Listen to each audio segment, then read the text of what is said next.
நல்லதே நடக்கும். ஓம் நம சிவாயம். எல்லாம் வல்ல ஸ்ரீ வாரகியம்மன் திருடி சரணம்.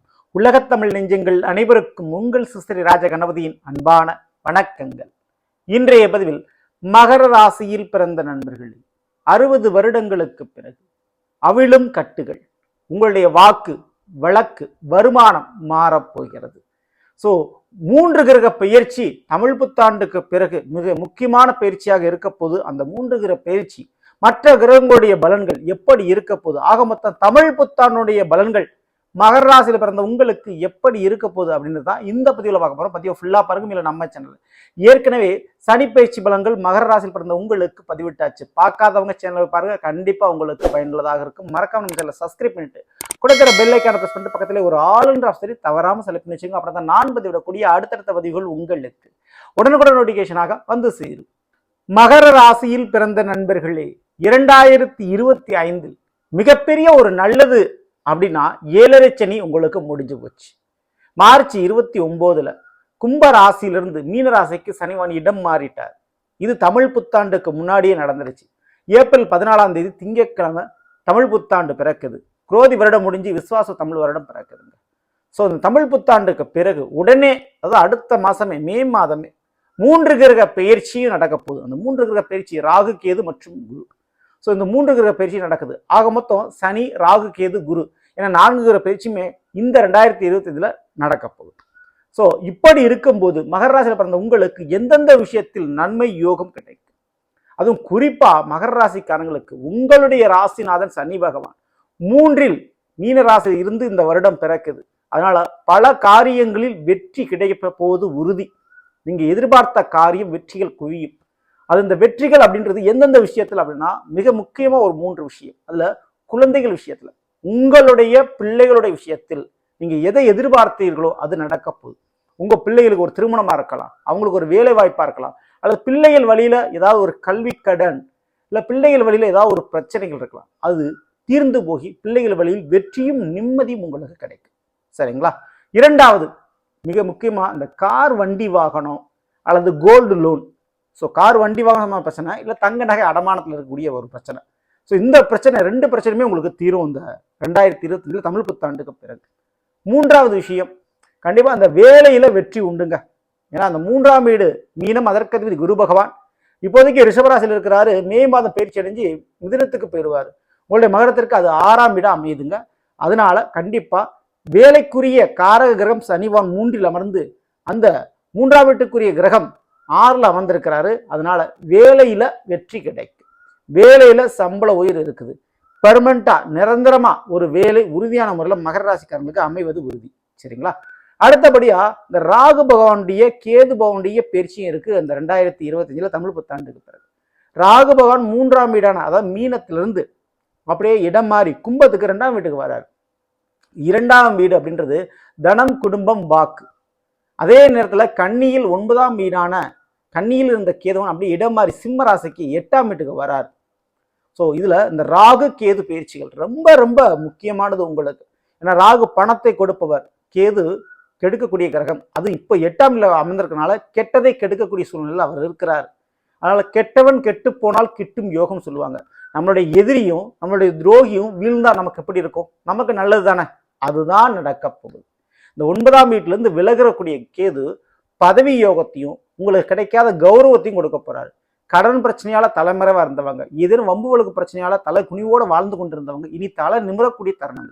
உங்களை தேடி பதவி பட்டம் வந்து சேரும். இழந்த கௌரவம் பெயர்ப்புகள் கிடைக்கும். தொழில விட்டதை பிடிச்சிருவீங்க. இந்த 8ஆம் இடம் சிம்ம ராசிக்கு கேது போய் அமர்றாரு இல்லையா? அதனால தீர்க்கப்படாத வம்பு வழக்கு பிரச்சனைகள் தீர்க்கப்படும். இந்த வழக்குன்னு நான் சொன்னேன்ல, அந்த வழக்குகள்ல மாற்றம் ஏற்படும். வழக்கு விஷயத்தின் மூலமாக அந்த தீர்ப்பு வருமா உங்களுக்கு வருமானம், லாபம், பங்கு, ஷேர் கிடைக்க போகுது. சரிங்களா? அரசாங்க வழியில் நீங்கள் எதிர்பார்த்தது கிடைக்கும். அரசாங்க வழியில உங்களுக்கு கிடைக்க வேண்டிய பணமா இருக்கலாம், பங்கா இருக்கலாம், சொத்தா இருக்கலாம், லாபமா இருக்கலாம், வேலையா இருக்கலாம், தொழிலா இருக்கலாம். இப்படி ஏதாவது ஒரு நன்மைகள் உங்களுக்கு நடக்க போது. வழக்குகள் பிரச்சனை இருந்தால் அது முடிய போகுது. 2ஆம் வீட்டுல மீன ராசிலிருந்து கும்ப ராசிக்கு ராகு வந்து அமர்றாரு இல்லைங்களா? ஸோ அது மிகப்பெரிய நன்மை கொடுக்குது. ஏன்னா ராகு போல் கொடுப்பார் இல்லை, கேது போல் கெடுப்பார் இல்லை என்பார்கள். ராகு கொடுக்கின்றவர்கள் 2ல் வர்றதுனால மகர ராசிக்காரங்களுக்கு குடும்பத்தை கொடுப்பாருங்க. குடும்பத்துல புதிய உறவு கிடைக்கும். அது குழந்தை பாக்கியமா கூட இருக்கலாம். ஸோ காதல் துணையா கூட இருக்கலாம். கண்டிப்பா உறவுகள் கிடைக்க போது உறுதி. அதே நேரத்துல வார்த்தையால் ஏற்பட்ட பிரச்சனை, இந்த வாயுள்ள பிள்ளை பிழைத்துக் கொள்ளும் சொல்லுவாங்க இல்லையா? ஸோ அந்த மாதிரி வார்த்தையால சில சங்கடங்கள் பிரச்சனைகள் இதற்கு முன்னாடி நீங்க அனுபவிச்சுக்கலாம். ஆனா அதே வார்த்தைகளா அதே வாக்கினால் இப்பொழுது வருமானத்தை கொடுக்கக்கூடிய ஒரு காலகட்டம். மார்க்கெட்டிங் டிபார்ட்மெண்ட்டு, ஒரு சொந்தமா ஒரு வியாபாரம் என்றது, ரியல் எஸ்டேட் வியாபாரங்கள் போன்றவற்று மூலமாக லாபங்கள் பார்க்க போறீங்க. வாக்கை மையப்படுத்தி செய்யக்கூடிய எந்த ஒரு வேலை தொழிலாலும் அதில் லாபம் உண்டு. ஸோ டீச்சிங் லைனு, கல்வித்துறையாக இருந்தாலும் சரி, அல்லது லாயர் நீதித்துறையாக இருந்தாலும் சரி, அந்த வழக்குகளில் வார்த்தைகள் மூலமாக ஜெயித்து காட்டுவீர்கள். அதுக்கு வாய்ப்பு உண்டு. ஸோ வியாபாரத்தில் கண்டிப்பாக பெரிய அளவு லாபம் பார்க்க போறீங்க. உங்களுக்கு வர வேண்டிய இந்த ட்ரேடிங், இந்த ஷேர் மார்க்கெட்லேருந்து வரக்கூடிய பங்குகள் வந்து சேரக்கூடிய தருணம். ராகு பகவான் கண்டிப்பா உங்களுக்கு அதற்குண்டான லாபத்தை அள்ளி கொடுப்பாரு. 8ல கேது வந்து அமரரால மகர ராசிக்காரங்களுக்கு வெளிநாடு யோகம், வேறு மாநிலத்தில் போய் செட்டில் ஆகக்கூடிய ஒரு எண்ணங்கள், எதிர்பார்ப்புகள் உங்களுக்கு இருந்தால் அது பூர்த்தியாகும். ஸோ உங்களுடைய எதிர்பார்ப்புகளை பூர்த்தி செய்யக்கூடிய அமைப்பில் கேதுவன் அமர்ந்திருக்கிறாரு. அது குறிப்பா 8ஆம் வீட்டில் அமர்ந்திருக்கிறாரு. வெளிநாடு யோகம், வெளிமாநில யோகம் கண்டிப்பான முறையில் இருக்குது. ஸோ பயன்படுத்திங்க. அடுத்தபடியா குரு பகவான் 6ஆம் வீடான மிதுனத்துல மே மாதத்துக்கு பிறகு அமர்றார். ஸோ அதனால வேலையில ஒரு சுபிட்சம், வேலையில ஒரு சுபமான ஒரு காரியம், வேலையினால ஒரு இமேஜ் உங்களுக்கு கிடைக்க போகுது. வேலை இல்லை அப்படின்ற அந்த இமேஜை உடைச்சி வேலையில ஒரு நல்ல ஒரு இமேஜும் ஒரு கௌரவமும் உங்களுக்கு கிடைக்க போகுதுங்க. அதுல எந்த மாற்று கருத்தும் இல்லை. ஸோ மேலும் இந்த ஒரு நேரத்துல புதிய தங்க நகை கடன் வாங்காமல் இருக்கிறது நல்லது. பிள்ளைகளுக்காக அதிகமான கடன் வாங்காமல் இருக்கிறது ரொம்ப நல்லது. சொந்த வீட்டில் கட்டி ஒரு கிரகப்பிரவேசம் பண்றதுக்கு வாய்ப்பு உண்டுங்க.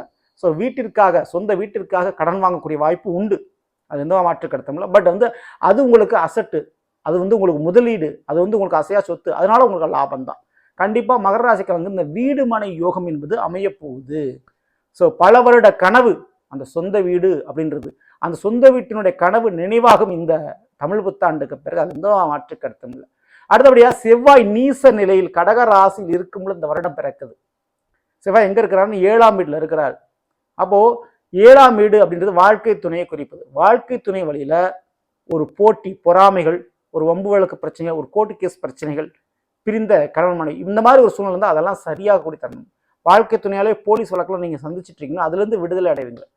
நீங்க என்ன பண்றது, இனிமே என்ன பண்ண போறோம் அப்படின்னு தெரியாம குழம்பி தவிக்கக்கூடிய அந்த ஒரு தருணத்துல இந்த தமிழ் புத்தாண்டு பிறந்து அதற்குண்டான வழிவகைகளை ஏற்படுத்தி கொடுக்குது.